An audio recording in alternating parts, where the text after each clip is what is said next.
back, guys, and we are into a new video, same day as the previous video. Like I had mentioned, I need to dedicate this video to two people. The first one being IAG. Man, they've been really taking care of me. They have a great product line that I use all the time for my customers, as you guys have seen for my builds. And we also have Dime Stack Derek, and he's also taking care of me in a lot of my builds. So I'm going to show you the two parts I'm going to be using from those people and explain to you why I use them. We have our dirty ass table that I still need to clean, but we have our IAG AOS. You guys hear me talk about this all the time. Pretty much almost every video we're talking about this. This is a competition series, and like I've mentioned before, we use it on Hyper Blue. We use it now on Series Gray and all my customer cars. Also, the one on Hyper Blue has 60,000 miles. It's like I think it was 4 years old now, and I've never had a problem with it. It's always worked great. Now, when it comes to making big power, we need something for the catch can, because this is AOS. So what it does is it separates oil and water, and also acts as a catch can for the motor to get rid of the crankcase pressure, right? Now we're using a competition series, so what's it do if it was in the event of being overwhelmed or having to spit something out? It spits it out the really large hose you see right there that comes out the top of it. Now that works great for about 99% of you that make, I don't know what, 750 wheel and less, maybe even 800 wheel, depending on what dyno you go on. Doesn't really come down to that. What it comes down to is the amount of G-forces the car pulls, and it seems like a certain boost pressure. Honestly, anything over 40 pounds is when we start to have an issue with it spitting anything out of the catch can. I think it's more G-force wise, because we could be on the dyno and it doesn't spit anything out of that breather. It's only when you're on the road. So now I'll explain to you why, and we'll step over here. I'm going to kind of block out Dime Stack Derek's piece.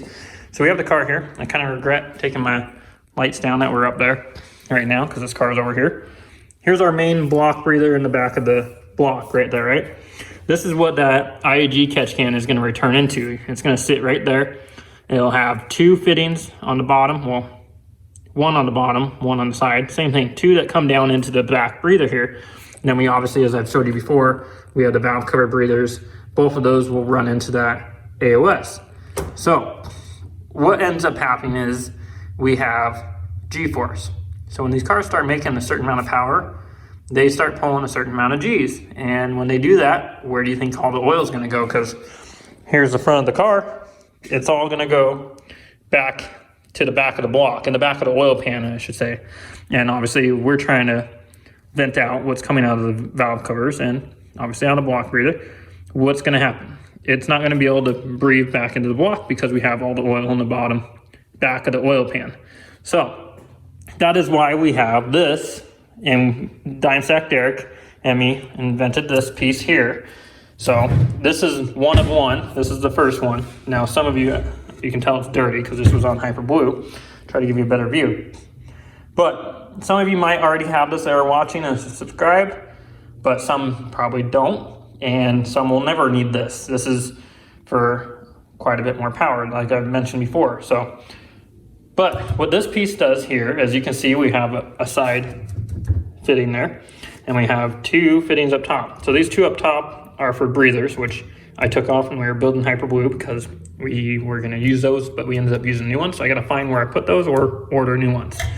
But if you look at this, it sits up like this, and it's going to sit over in this passenger wheel well. So you see right here, obviously I have the power steering in the way, and there's an intercooler pipe. It sits behind that. You can see the bolt holes. You can see that he's even grooved it around the power steering, which it's going to be really hard to see since I have this in the way right now. But you'll get the idea. This sits over there, comes underneath the frame rail down there, and that's where this drain comes. So you can easily drain this if or whenever you need to. And this is where the AOS hose will go in. Now you see this hose there, that's what will go there. Now he's revised these as he's made more of them. I know he's made a lot of these. I push a lot of my customers his way for these pieces here. If you are curious, the last time I got one for a customer, these start around $450 from him.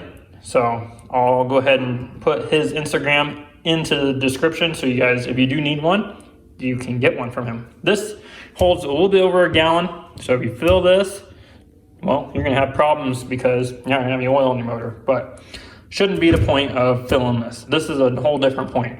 This is when you're making big power.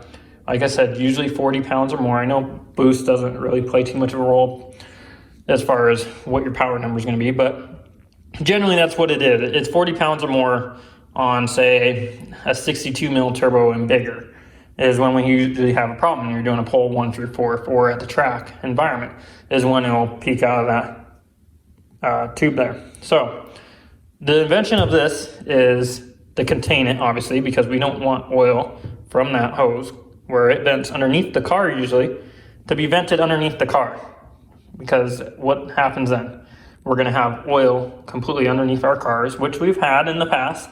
Mind you, my 17 STI that a lot of you will know from my Instagram days, that car had maybe 2,000 or 3,000 miles on it. Here, I'll talk to you. The car maybe had 2,000 or 3,000 miles on the car, and this is when I learned this. We did the hole, did a hit in Mexico, and came back, and it had, I don't know, 1.5 quarts of oil underneath the whole entire car. So my brand new car dripping wet with oil underneath. You can imagine how frustrated and mad I was at the time. So I went ahead and cleaned it off. Car went back to pump gas. Never really had any troubles with that.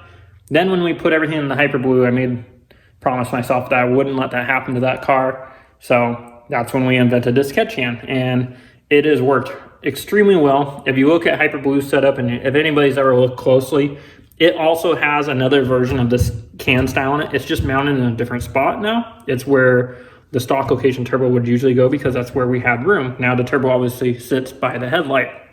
So different kind of addition of what it is, but the nicest thing about this is when you're going down the track or you're going down the road, you're not oiling down the track or road or the bottom of your car. You're not causing safety concerns for people driving behind you or at the track where everybody's pissed at you because you oiled down the track. So it serves as many purposes. It's a safety thing. It's something that if you do a big build for me, you're gonna have. That's just the end of it. It has to go on the car because it is a safety thing. So touching base on that, I know I'm going really in depth with this. That's what this video is meant to be, is to support these two guys because they've always supported me. Big thanks to JJ for getting me out this IAG AOS. This is a competition series. I'm gonna show you the part number, and I'm gonna walk you through what I'm gonna be doing for getting this on the car and how I set it up on a big power car, now 800 wheel. So let me show you this part number, and then we're gonna continue and get this on the car. So for the part number, spin this thing around until I can find it for you. So here we are. That is the part number, guys. That's which one we're gonna have for the car. It is a competition series. They helped us out a lot with getting this, so big thank you to JJ. If you guys are looking for an AOS, don't look any further, because I've had many on the market. I've had customers use them. I've always had IAG, but the customers that have used them have not had good results, and we always end up switching to the IAG. It's the only one you should be buying. It is the best one on the market, and it works. So don't look any further. Buy the IAG. Let's get this on the car. All right, we got our Catch Can AOS mounted up. Now, I am no fabrication guy, so do not judge. I don't know about judge, but hate to get your hopes up, but I'm not a fab guy. But I made this super sweet little bracket here. This is off Hyper Blue. Actually, it is that guy right there. We cut that bitch up because, well, we're not gonna ever use it again on there. And it's made out of some really good, strong metal. So once the hoses are hooked up on this, it won't be bouncy or anything like that. But now we got that set up where we want it. I'm really happy with where that is. Obviously the throttle body is gonna be here, so we wanted to make it over enough. And I like to line these up as close as I can with that back breather, so it's a straight shot. Because we have a rotated turbo, we're not fighting a stock turbo to go around. Just easier to make it like this. Yes, guys, I do know that IAG makes pitch stop mount. They say it's for 08 to 14. I'm sure it's probably the same for this car. No, I didn't buy one. I spaced it. So I made a bracket. Same thing I did in my last one. Never had a problem. Now we got that mocked up into its spot. I can now start running these lines and get them going to where I need to. And that's what we had ran to Ace Hardware, was so I could get that bar fitting that will go in the end of this hose, which comes to our water pump housing. This is just sitting there. It's not bolted in. I can move it out of my way to put a clamp on there because I still need to. So now that we got this set up, let's start getting everything ran in here and we can move on.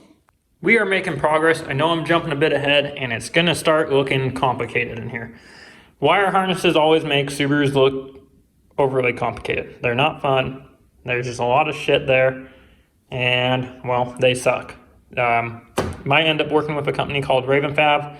Jason does really good work with wire harnesses for Hyper Blue, maybe for Series Gray, but for now, we're using the factory harness. So now that we got the harness on there, we have the AOS on there as well. It's kind of drooped down right now because I got a bunch of hoses sitting over it, and this is sitting over it, and I did get our can in there. You can see what it looks like. Real nice, real sleeper-like, because it's just tucked over to the side. Looks really good. Love that design, Derek. Thank you very much for helping me design that and making a nice product for all of us. So, jumping back in this, we got the AC compressor bolted on. Our stretch belt is on. Obviously, our ATI pulley is on. Power steering is bolted. Wire harness is hooked up. Now, this is where it gets tedious, guys. I still have to finish up and bolting up like the wishbone, putting the dump tube on the wastegate, putting downpipe on the turbo. But hooking up all these lines to that AOS and putting on an intake manifold, and obviously all this little stuff takes time. I'm just going to jump through some of this. I will set up the AOS and walk you guys through it again. If you need another explanation of this, I'll put it up over in the corner over here for you to look at Travis's car, because I also had an explanation of what we're doing there. But pretty straightforward of what we're going to be doing. I might actually even do it now, to be honest with you. So we have our water pipe coming up. That's what this is right there. It's cut. So we have our water pipe coming up from our water pump right there. You'll see where my fingers go on. That hose comes up. This is just empty right there. See? So we're going to run that up. I bought the barb fitting to connect it into the AOS because they have these fittings on them. So you can pick whichever one you want, top, or I have the bottom one just looped down here right now. I know this is not the best explanation because it's dark, but either one doesn't matter. This hose can get connected to. Then the other hose, let's say this one would get connected to the back of the head because Precision Turbos don't have coolant in them. So that's how we bypass that stupid tank that usually sits over here. Hate those. I've already reiterated that they suck. They're stupid. I don't use them. We delete them by doing this, where it's just kind of a loop system, and I use the AOS. Works great, never had a problem. Jumping back to the AOS. We have our back block breather assembly on. You can see I used the OEM hose, OEM clamps. This is still got to get a clamp on it. We still need to put the top hose on it. Top hose runs to there. These go to the valve cover. And obviously our big donkey dick breather hose goes up there. So, very easy to do, guys. I know they are overwhelming. Hopefully all these videos are helping explain how to put these on. So if you have any questions, just let me know in the comments and I'll answer them. But I'm going to get going on this. Pretty motivated to get further than this tonight. So we'll see how far we get. I still need to pull the fuel system out of Hyper Blue. So we're going to hit a brick wall. But I can at least get the most part of this done and then come through and add our fuel lines and do everything I need. So that's what I'm going to do now.